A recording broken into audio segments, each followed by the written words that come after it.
Praise be to Jesus. Hi again, everyone. Charles here with you.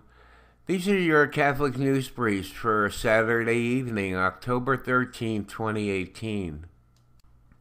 A Chicago priest who advertises on the internet as a gay masseur who does man-to-man body work says he has permission to host an openly homosexual group at his Catholic priory.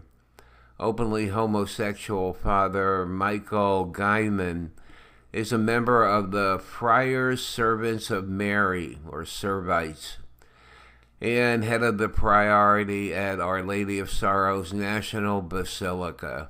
Ugh. He's also the Servites Formation Director and Senior Care Minister, with specialties of spiritual compassion and massage therapist. Father Gaiman hosts a homosexual monthly meetup, Rainbow Warriors in Our Lady of Sorrows Monastery, evidently with his order's blessing.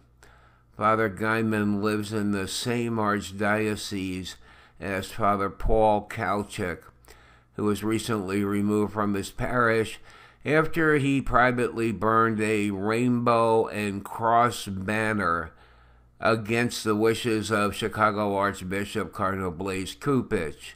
Father Kalchik, who maintains that a previous pastor of his parish died in the rectory attached to a sex machine, remains in hiding after being threatened with commitment to a psychiatric hospital for defying Cupich and destroying the rainbow banner that once hung behind the altar as an act of exorcism. Indeed, the treatment of the two priests bring into sharp relief a double standard in Chicago under Cupich's leadership. An international coalition of lesbian, gay, and transgender groups are striving to take advantage of the Youth Synod to pressure the Church to change her teaching and pastoral approach on homosexuality, it has emerged. This international LGBT coalition has been lobbying the Church since the First Family Synod in 2014. It has expanded into what is now collectively known as Equal Future. Its stated aim is to convince bishops of the damage done to young people as a direct result of the Catholic Church's anti-LGBTQ teachings and practices. Equal Future unites radical U.S.-based LGBT activist groups such as Human Rights Campaign and GLAAD with dissident Catholic groups such as New Ways Ministry and Dignity. But arguably, the greatest threat comes from a handful of influential church officials who appear to be actively encouraging the normalization of homosexuality in the Church, or at the very least not teaching the fullness of the Church's doctrine on the issue. LifeSite discovered this global LGBT coalition after news this week that Pope Francis's secretary to the C9 Council of Cardinals had delivered an address to one of its Italian affiliates near Rome. Speaking at Italy's fifth Forum of LGBT Christians on October 6, Bishop Marcello Samarano took up Pope Francis's image in Amoris Laetitia N299 of the Church as a welcoming mother who desires to integrate divorced and civilly married Catholics and broaden it to include those in the LGBT movement. The bishop, however, failed to reassert the Church's teaching regarding homosexuality, said that he wasn't there to give lessons on morality. Ugh. German Cardinal Reinhard Marx suggested to the Youth Synod in Rome that more women in leadership positions in the church is the answer to the church's sex abuse crisis.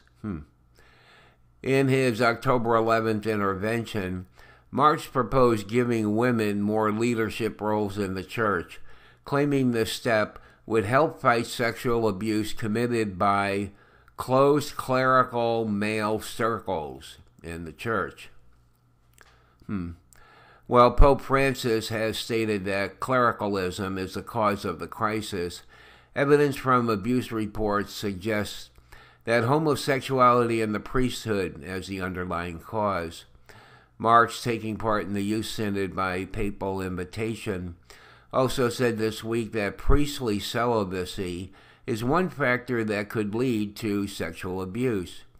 He conceded late last month to breaking the German church's regulations on investigating claims by clerical sexual abuse victims at least 2 times. The progressive Marks, also one of Pope Francis's Council of Advisor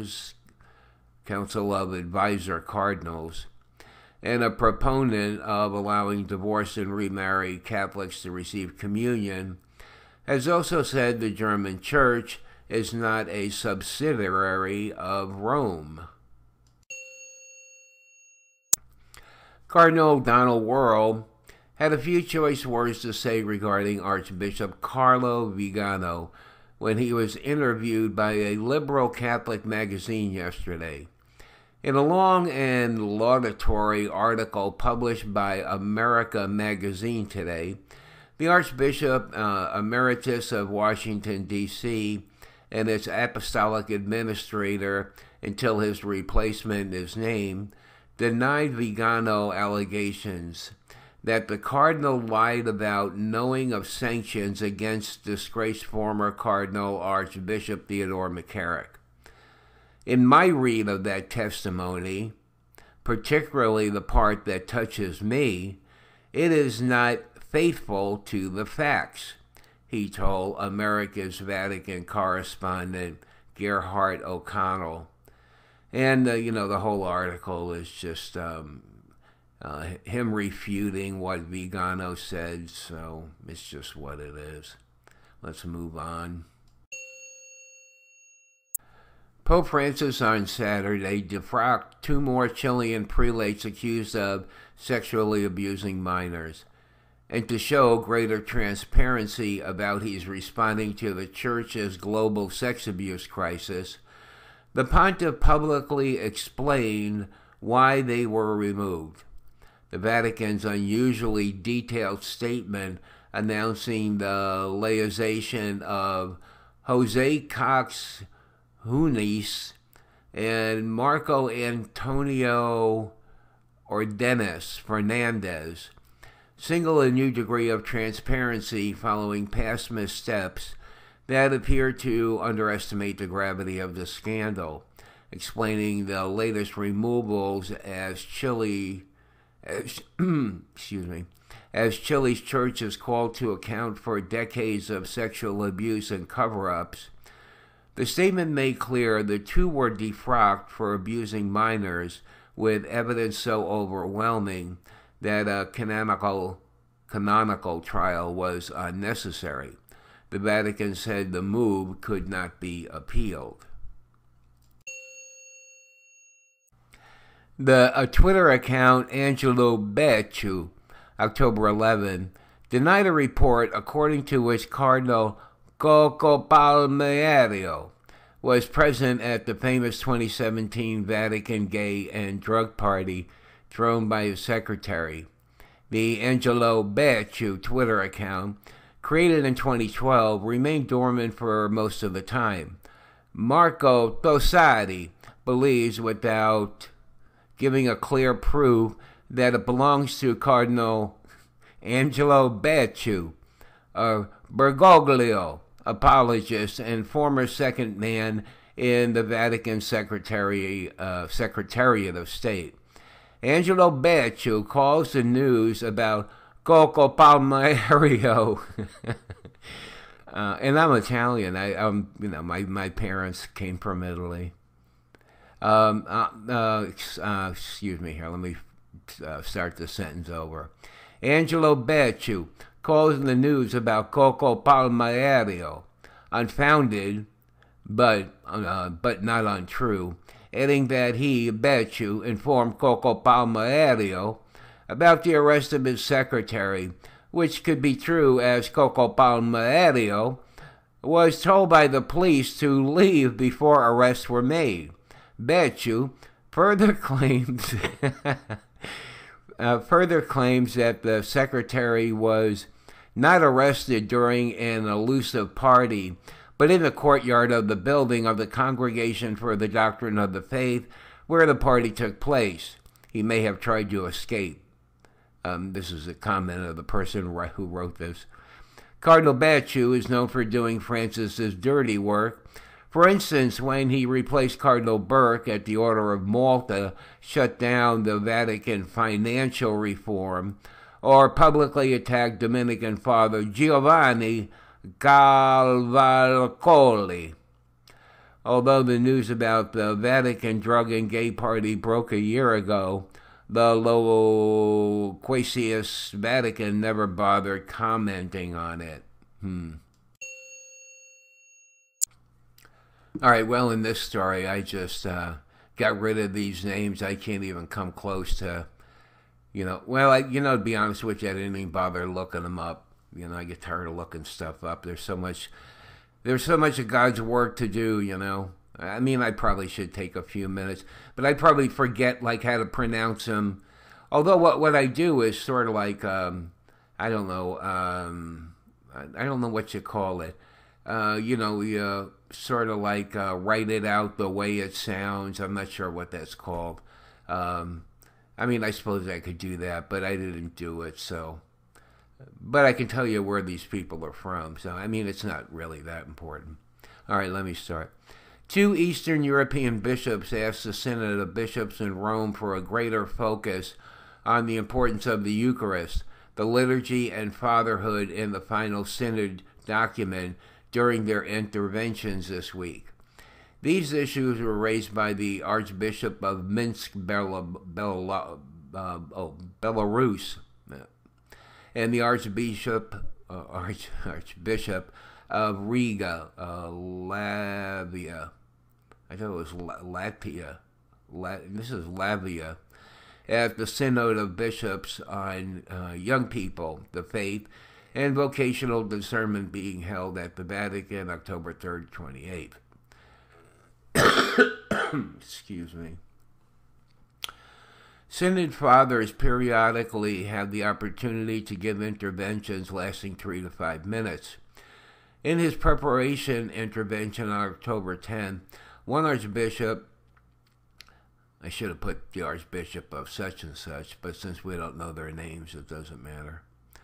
One archbishop asked the Synod fathers to emphasize the importance and centrality of the Eucharist in the final document. Referring to the Instrumentum Laboris, working document, of the Synod, I keep on wanting to say it the way it looks, S-Y is pronounced synid, N-I-D. No, it's N-O-D. It sounds like synod to me, but I don't know. That's language for you.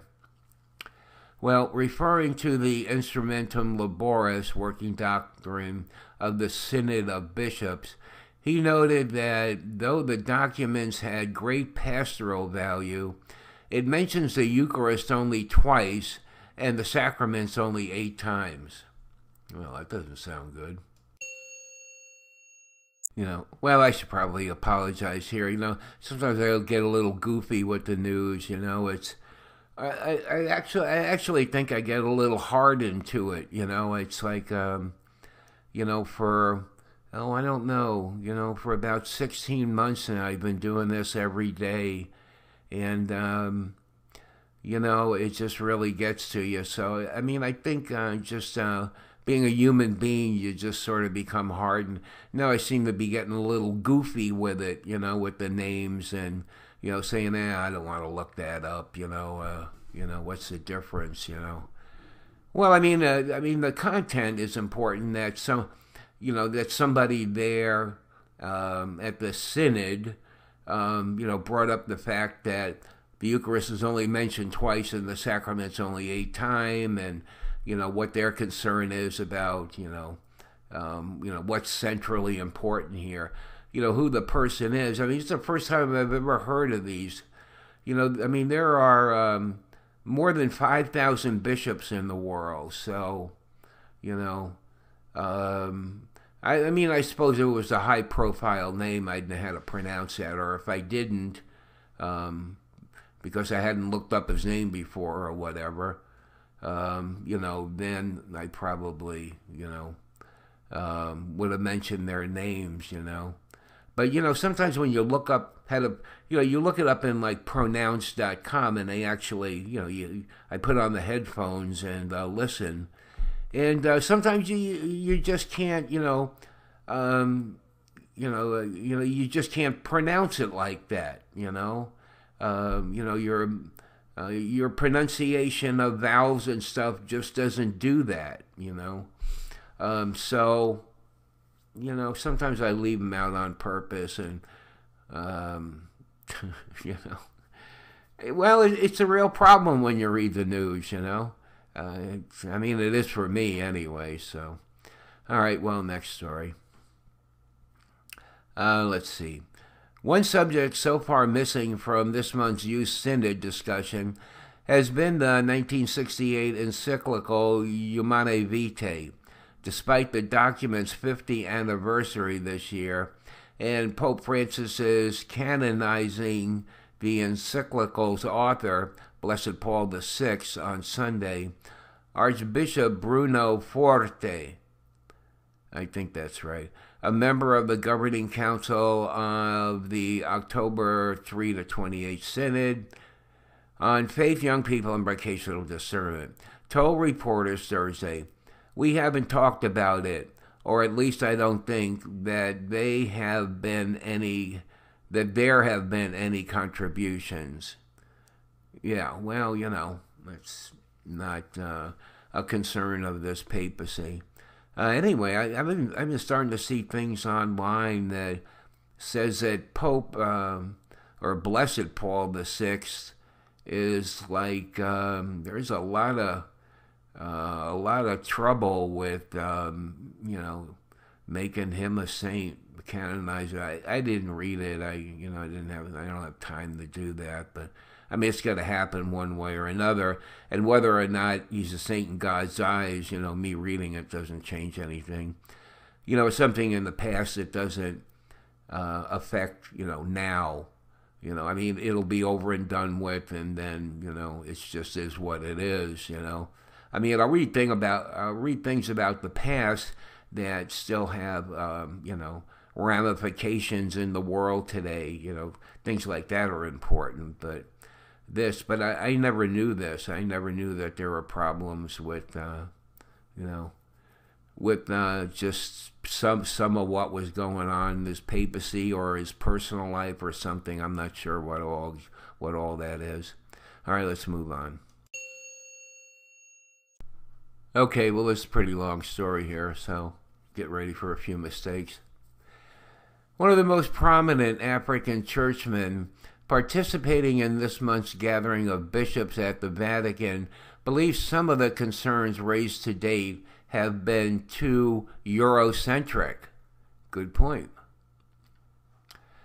At a Vatican press conference on Saturday, Cardinal Wilfred Napier of Durban, South Africa, said the current version of the working document for the Synod on Bishops on Young People, Faith, and Vocational Discernment lacks a global perspective. Although Napier, is it Napier or Napier? Well, either one, who has participated in 7 previous synods, praised the focus thus far. He outlined a number of themes in which he and his fellow African bishops believe the final document should better reflect. While the current working document highlights the fact that young people in the West are leaving the church. He said that in Africa, the situation is quite different, where young people are looking for Jesus and they're looking to the church for such answers. In Africa, it's a very different kind of phenomenon, he said. He also said that the current mentions of unemployment woes that plague many young people are Eurocentric and does not address the uncontrolled exploitation of minerals and other resources, along with the fact that rainforests are being destroyed and the environment is being degraded. Such troubles, he noted, have contributed to the wave of migration to Europe and other parts of the world. While migration has been a front-burner issue for many of the Synod participants, he said they have not adequately reckoned with the facts that it means the African continent is losing many of its best young people. Napier also said he hopes the final documents call attention to the fact that many young people are not getting the education they deserve because of the reality of child labor that many impoverished families are forced to resort to. He also said the document needs to address the bad governance and corruption that is rampant in many African countries, which means the cycle of exploitation continues. Well, all concerns, but I guess all these kinds of concerns are more important than, spiritual concerns and what the concern of the church is all about. I don't know, They really lost focus about what's going on a supernatural level. They're just everything is being focused on, in the not only in the secular world, but people are just focusing in on the humanity of the five senses. It's like we see this and this is happening and this is going on. I mean, all these are consequences of the condition of the supernatural condition of humanity, which is terrible. And it's all these things are, again, just these things are the result. They're not the cause of anything. And so often, I mentioned this once before, so often people point at a result and they think it's a cause, and it's really not the cause. The cause is, in the Catholic Church are worldly priests. I mean, that's the fundamental building block of, not only the church, but a relationship with Jesus Christ. But they keep on pointing that, they point to homosexuality, or they point to this guy's pointing to the, concerns of degradation of the rainforests and, this, I mean, that's why man never really fixes anything, because he's always fixing, or he's trying to fix the result. He never really attacks the cause, all right? That just doesn't happen, that's a whole nother issue about why man doesn't do that. But, we as Catholics, need to see everything that happens in the world really has its basis in the supernatural life. And everything that happens in your life has its basis in your supernatural relationship with Christ.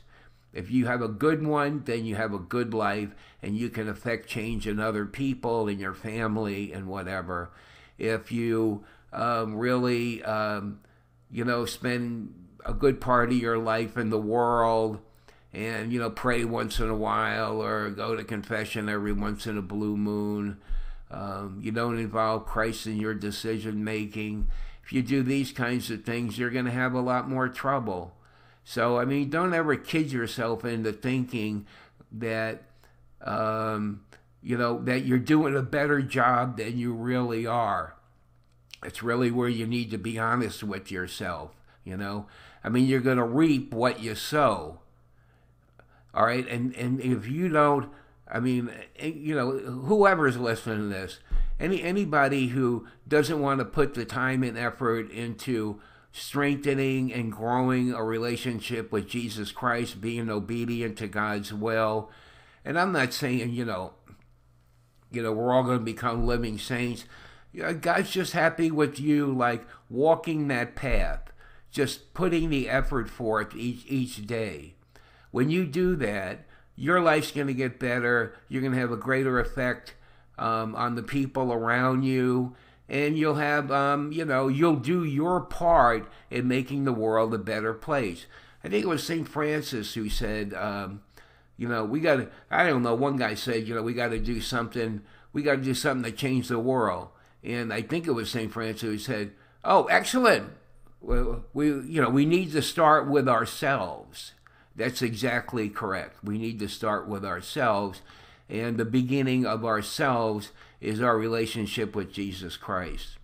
And that's all. All right, so I've said enough about all this. All right, so I think that's it for right now. So enjoy your day or evening, and we'll talk to you next time. And I sure hope you can take 1 minute to pray to Saint Michael, the Archangel, defend us in battle. Bye.